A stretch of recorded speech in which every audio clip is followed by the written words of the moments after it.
ইসরায়েলকে দেখিয়ে অনেকটা ইনডাইরেক্টলি বিএনপিকে হুঁশিয়ারি করেছেন শায়েখে চরমোনাই।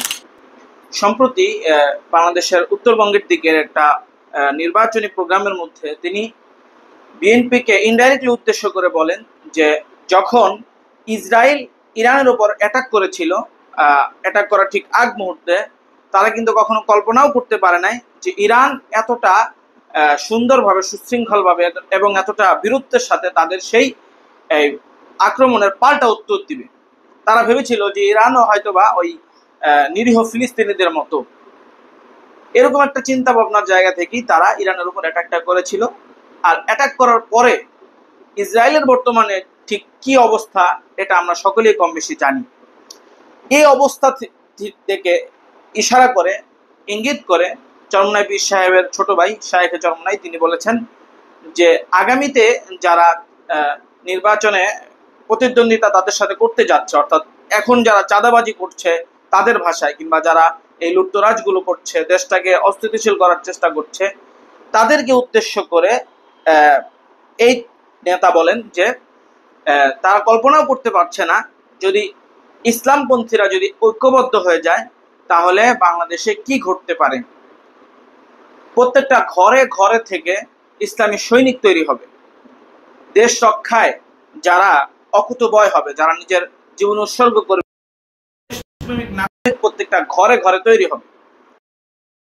দেখেন, চরমোনাই পীর সাহেবের এই বক্তব্যটা আমার কাছে অনেকটা যুক্তিসঙ্গত মনে হয়। কেন মনে হয়? দেখেন, আমাদের এই বাংলাদেশটা কিন্তু 90% মুসলিম এই বাংলাদেশে বসবাস করে।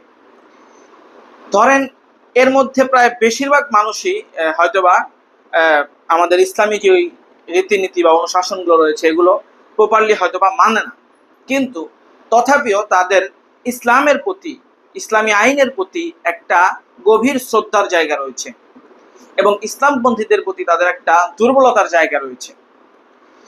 সেই দুর্বলতার জায়গাটিকে এখনো পর্যন্ত আমাদের ইসলামপন্থীরা কাজে লাগাতে পারেনি, রাজনীতির এই প্রোগ্রামে বা রাজনীতির ময়দানে কাজে লাগাতে পারে নাই। অন্যান্য ক্ষেত্রে সামাজিকভাবে বা অন্যান্য বিভিন্ন ইভেন্টে কাজে লাগাতে পারলেও, বিভিন্ন পর্যায়ে কাজে লাগাতে পারলেও রাজনৈতিকভাবে এই ইমোশনটাকে মানুষের আমরা আমাদের পক্ষে কাজে লাগাতে পারি নাই, যার কারণে এখনো পর্যন্ত ইসলামপন্থীরা ক্ষমতা তো পাওয়া তো দূরের কথা, ক্ষমতার কাছাকাছিও যেতে পারছে না। এর মধ্যে আমি আরেকটা ভিডিওতে বলেছিলাম যে ঐক্যবদ্ধ হওয়ার যে জায়গাটা, এই জায়গাটার মধ্যে আমাদের অনেকটা ঘাটতি রয়েছে। ইসলামপন্থীরা তাদের জায়গা থেকে ঐক্যবদ্ধ নয়। তবে এই পরিবর্তিত এই বাংলাদেশের মধ্যে এখন ইসলামপন্থীরা ঐক্যবদ্ধ হওয়ার একটা চেষ্টা করছে। বিশেষ করে বাংলাদেশের বর্তমানে ইসলামপন্থীদের যে দুইটা বড় বড় শক্তি, বাংলাদেশ জামাত ইসলামী এবং ইসলামী আন্দোলন বাংলাদেশ, তারা ঐক্যবদ্ধ হওয়ার একটা দ্বার প্রান্তে এসে দাঁড়িয়েছে অন্যান্য ইসলামী দলগুলো সহকারে। এটা যদি হয় আর তারা যদি বর্তমান পরিস্থিতিটা যেদিকে যাচ্ছে এবং পরিস্থিতি অনুযায়ী তারা যদি এই ভোটারদের মনোরঞ্জন করে, ভোটারদেরকে তাদের কে খুশি করে এমন এমন কাজগুলো যদি তারা করতে পারে যার কারণে ভোটাররা তাদের প্রতি আকৃষ্ট হয়, এবং তারা যদি আসলেই সততা, দেশপ্রেম এবং তাদের যেই জাতির কাছে তাদের যে কমিটমেন্টের জায়গাটা সেটিকে ঠিক রেখে যদি তারা সামনের দিকে এগোতে পারে, তাহলে আমারও ব্যক্তিগতভাবে এটা মনে হয় যে আগামী নির্বাচনে ব্যতিক্রম কোনো কিছু একটা ঘটতে চলেছে। অনেকে এরকমটা মনে করছেন যে বাংলাদেশ জাতীয়তাবাদী দল বিএনপি একচেটিয়া ক্ষমতায় চলে যাবে, বা তার মিত্ররা সহকারে তারা একচেটিয়া ক্ষমতার কাছাকাছি চলে যাবে। তারা সংখ্যাগরিষ্ঠতা পাবেই, বরঞ্চ অনেক বেশি 200-র উপরে আসন নিয়ে তারা ক্ষমতায় আসতে চলেছে। এই কথাটা আমার কাছে বর্তমান আমার যেই অ্যানালাইসিস, আমার যেই দৃষ্টিভঙ্গি, বা আমি যেভাবে চিন্তা করছি বা আমি যেভাবে দেখছি বর্তমান পরিস্থিতিটাকে, আমার অ্যানালাইসিস এটা বলে না যে বিএনপি একেবারে খুব সহজেই এই পরীক্ষাটা পাশ করে যাবে। দেখেন, বিএনপির যিনি সর্বোচ্চ নেতা জনাব তারেক রহমান সাহেব, তিনিও কিন্তু এমনটা মনে করেন না। তিনি কিন্তু বারবার তার যেই দলের নেতাকর্মীরা রয়েছে তাদেরকে কিন্তু বারবার তিনি হুঁশিয়ার করছেন, সাবধান করছেন যে জনগণকে যে কোনো মূল্যে আমাদেরকে খুশি রাখতে হবে, জনগণের কাছে কাছে আমাদেরকে যেতে হবে, জনগণের ভোটেই আমাদেরকে নির্বাচিত হয়ে ক্ষমতায় আসতে হবে। এছাড়া অন্য কোনো ওয়ে এখন তাদের সামনে খোলা নেই, বাংলাদেশের অন্য কোনো দলের সামনেও খোলা নেই।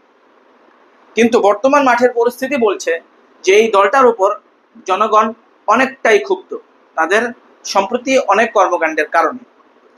এই জিনিসটাকে কাজে লাগাইতে চাচ্ছে এই ইসলামপন্থীরা।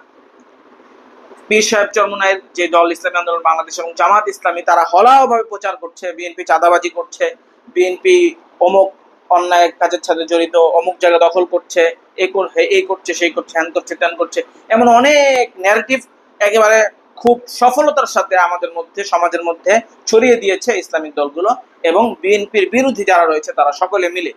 এক্ষেত্রে তারা সফল, এটা আমি আগেও আমার একটা ভিডিওতে বলেছি। এখন দেখেন, এই যে রাজনৈতিক ভাবে যে একটা কথা চালাচালি বা একটা অভিযোগ পাল্টা অভিযোগের যে জায়গাটা এখন বাংলাদেশে তৈরি হয়েছে, এটা একটা গণতান্ত্রিক রাষ্ট্রের জন্য একটা সুষ্ঠু পরিবেশ, একটা এটা কোনোভাবে অস্বচ্ছ কিংবা অসুষ্ঠু কোনো পরিবেশ নয়। কারণ একজনে আরেকজনকে অভিযুক্ত করবে, একজনে আরেকজনের সমালোচনা করবে, একজন আরেকজনকে এই যে সমালোচনাগুলো কিংবা ন্যারেটিভ, পাল্টা ন্যারেটিভ তৈরি করার মধ্য দিয়ে নিজেরা তাদের প্রতিপক্ষের ওপর দিয়ে একটা আধিপত্য বিস্তারের চেষ্টা করবে, এটা একেবারেই নর্মাল একটা বিষয়। কিন্তু এই বিষয়টা এতদিন বাংলাদেশে অভাব ছিল, যার কারণে বাংলাদেশটা গণতন্ত্র প্রতিষ্ঠা বাংলাদেশে হয়নি, গণতান্ত্রিক একটা কাঠামোর উপরে আমাদের দেশটাকে আমরা উঠাতে পারিনি এই জিনিসটার ঘাটতি থাকার কারণে।